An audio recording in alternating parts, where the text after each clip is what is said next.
pamätám si, teraz minulý týždeň mi poslal jeden môj klient print screen svojho portfólia, ktoré som mu ja vybudoval minulý rok a mal tam 4 aktíva v mínuse a jedno v zelených číslach, to zelených je plus 40% pomaly, hej. Ale chcel by tým poukázať nie tú ziskovú pozíciu, ale že to tam má v mínuse 4 aktíva, že minus 2% a minus 5, hej, že bolo to zelené nedávno a teraz sa to červená, hej, že celé konto zelenou, ale 4 červené.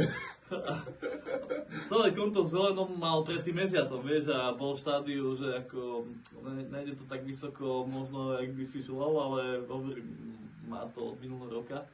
Ale vravím, chcel mi tým naznačiť to, že pozri sa, červená sa, hej, a ja som mu na to aj neodpísal z toho dôvodu, lebo nepozerá investoviny. A vlastne presne o tom to je. Mal by dať rovno teda subscribe. Áno, mal by dať odoberať, lebo toto je práve ten dôvod, prečo to vysvetľujeme ľuďom, lebo ten uhol pohľadu na tú istú situáciu je rozdielný, pokiaľ človek vychádza z iných myšlenkových pochodov. Tento človek bol trošku zaskočený, že teda to klesá a teda pre ňoho taký netypický jav, lebo minulý rok to rastlo, hej.